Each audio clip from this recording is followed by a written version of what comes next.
Hey guys, today we're building another really cool designer piece of furniture, so let's get started.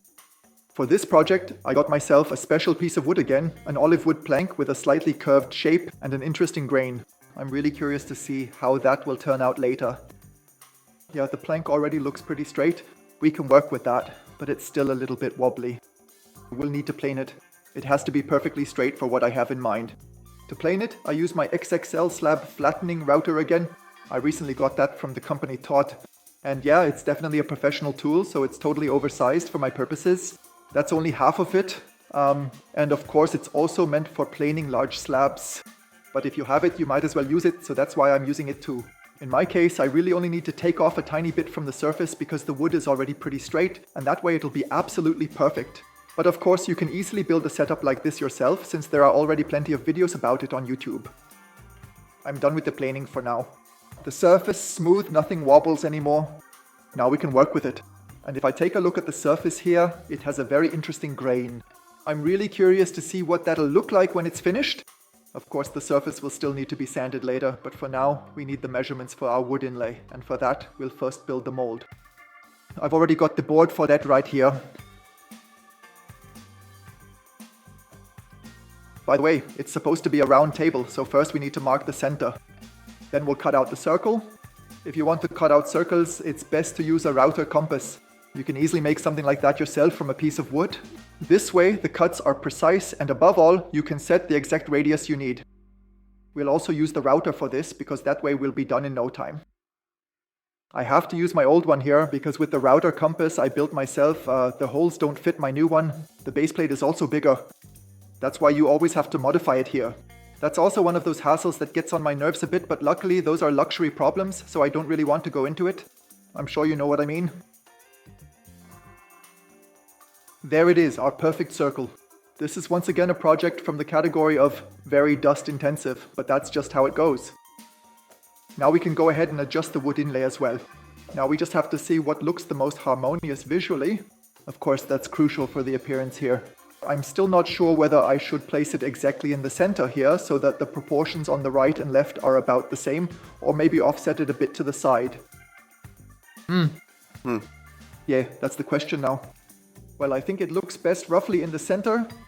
That's a matter of taste, of course, but I like it best this way. So let's just mark it out like this for now. I've now planned to roughly cut out the outline with the jigsaw and then do the finer details with the flush trim bit, because it has to fit exactly. This is the visible side, so I can't correct much here anymore.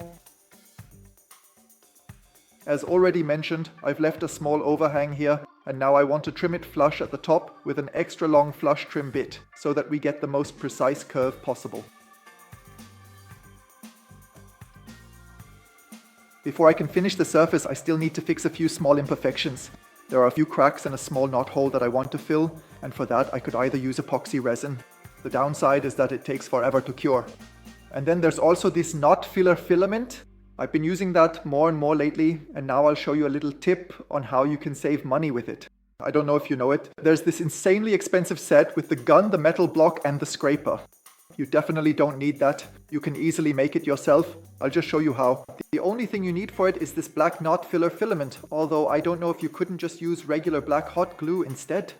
So if there are any experts among you, feel free to let me know, because that stuff is pretty expensive. Then all you need is a regular hot glue gun, a piece of metal, and a blade from, well, a utility knife. You don't need anything else. And then you just apply it to the knot hole as usual, place the metal on top, wait a few seconds for it to cool, and then you can remove the excess with the knife. The remaining bits are then sanded down cleanly, and the defect is already repaired. So you see, it works just as easily without any special tools. I then cleaned the wood, removed the last bits of bark, and sanded the surface along the grain down to 240 grit, because the surface will need to be sealed later to protect it from moisture in the concrete.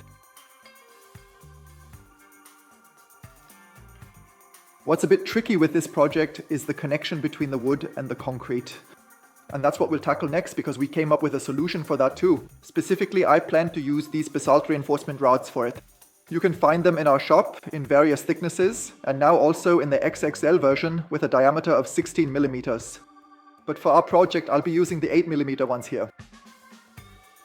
I want to glue the rods into the side of the wood here, but that's not so easy because all the sides are crooked and slanted. but I've already come up with a solution for that as well. I actually built a really simple jig for it. I made it so that it matches exactly the thickness of my board here. Then I can slide it over here and have a straight guide rail for drilling. Not such a bad idea, right? How would you have done it? The basalt rods aren't primarily intended to support the weight of the two concrete side elements. I've come up with something else for that. It's more about creating a connection between the wood and the concrete, because the concrete won't adhere to the smooth wood surface, and somehow you need to create an anchor so that the three parts are firmly connected together. Honestly, I couldn't think of a better idea for how to solve this problem differently. But if you know something, feel free to let me know in the comments. That would definitely be interesting. Yeah, this is already looking pretty good. That worked just the way I imagined it would. One thing you definitely have to watch out for is that the reinforcement bars don't stick out past the wood. Otherwise, you'll have problems when pouring the concrete. Otherwise, the reinforcement bars will be sticking out. But this is fine. To turn the whole thing into a casting mold, we also need an outer formwork, and for that, you use this here. You already know this. This is a flexible lawn edging made of plastic. It's especially well suited for round shapes.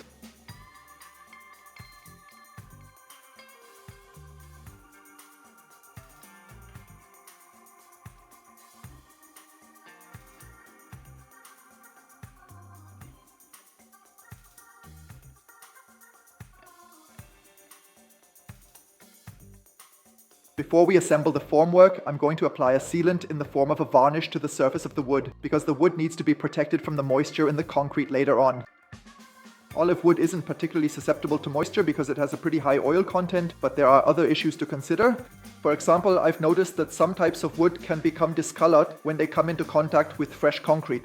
This results in black stains that are extremely difficult to remove, so I'd rather play it safe. And as you can see, the varnish really brings out the color and grain of the olive wood in a super cool way. And now, combined with a dark exposed concrete surface, I think that's going to make for a really striking contrast. I've now clamped the board on both sides with screw clamps so that it can't float up in the concrete later, and especially to prevent any concrete from seeping under the board, because otherwise you'd end up with rough concrete edges at the transition from wood to concrete. And I hope it's going to work out that way. Then comes the obligatory sealing of the formwork. You already know this, nothing new, with a silicone joint. And then the surface is treated with a release agent so that the concrete can be easily removed from the form later, and you get an optimal, fair-faced concrete finish. If you're wondering why I switched the agent, I always used a white liquid before. That's because we only want to offer a universal agent in our shop now, one that's suitable for all types of formwork surfaces, both absorbent and non-absorbent, metal, plastic, wood. And that's why we decided on this product. The release effect is great and the agent is also very efficient. So the formwork construction was a bit more involved this time, but we're done and now we can continue with the concreting. I've already listened to the concrete for my tabletop. It's a high-strength custom mix. You can find the recipe for free on my homepage, and I've also added some additives to the concrete here in the form of super plasticizer, black color pigments, and liquid microsilica. For reinforcing my tabletop, I'm using only fibers for the first time today. I haven't done it like this before either, but instead of using the small, weak fiber bundles, I'm now using the large single fibers, which are thicker and much more durable. Yes, these are mixed into the concrete in large quantities and then provide the stability for the concrete tabletop. This is especially useful for projects where you can't work with rods or mesh. Due to the high amount of fibers added, the concrete does lose a bit of its flowability, but for this project, that's secondary. That's completely irrelevant. On Instagram, a viewer wrote, "The concrete looks more like bitumen or some kind of asphalt, both in color and consistency." Yeah, that's true. Of course, that's also due to the high fine content it has, the microsilica, the color pigments, and ultimately the fibers as well. But as you can see, it can actually be worked with really well. And if you compare this concrete here to any ready-mix screed from the hardware store, it's like night and day. The consistency is great, and so is the water retention capacity. And as you can see, it compacts really well. So you can really work well with it. And what you also have to mention is that thanks to the additives, it sets much faster. So after just a few hours, it's already really solid. That's another difference.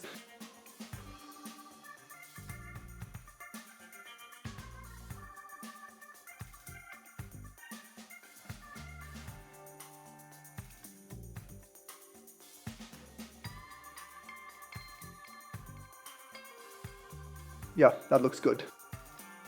The concrete is rock hard, so we can remove the formwork. When removing the formwork, the main question is usually whether the appearance is right, meaning whether the surface looks good or not. But in this case, of course, there was also the crucial point of whether the construction would actually hold up. Well, I've never done something like this before, and in theory, it's possible that the braces just won't hold and the slab could break into 3 pieces or crack somehow. But so far it's worked out pretty well, and I'm optimistic that it'll keep going like this. We'll know in a moment.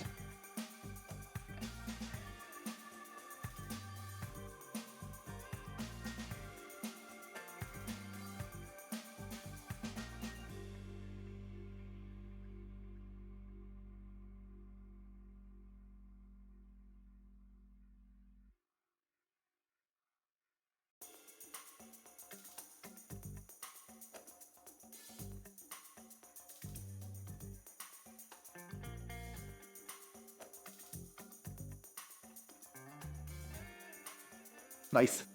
So this is what the surface looks like now. Actually turned out pretty well, except for a few minor visual flaws, like a couple of air bubbles here. You can remove them later, but you could also just leave them since you can really tell that it's concrete. And here, for example, a bit of concrete seeped under the board. It wasn't completely sealed. We now have to remove this as carefully as possible so that you can't see any transition between the wood and the concrete. With a knife blade, you can fortunately remove the excess here quite easily, since the concrete can't stick to the lacquered wood. Luckily, that works pretty well. Yeah, to be honest, it still annoys me that the concrete seeped under the board, even though I really did a lot to prevent it from happening. But, well, I can't change it afterwards anyway. Next time, I'd probably do it a little differently. I'd apply a very thin silicone joint to the bottom edges of the board. That way it would be sealed and nothing could run down anymore. Later, we would have a very fine joint between the wood and the concrete, but a completely straight edge. Well, I think I was still able to fix it and did a pretty good job. It looks neat. And yes, next time I'll be wiser in this case. This is the table frame where the tabletop will be mounted later, and as you can see, the support surface for the tabletop is pretty small. That's why I got myself a piece of multiplex board here. I cut it out round again, and now it's going to be glued on top there. On the surface of the board, I transferred the hole and just screwed the dowel in, and that's how the board will later be attached to the frame. Otherwise, the board would probably have zero chance of supporting the lateral weight of the concrete.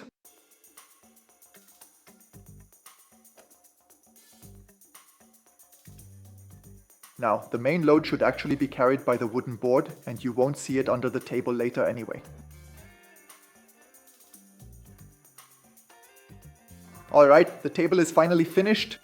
There it is, and I have to say, the look is absolutely amazing. It turned out really well.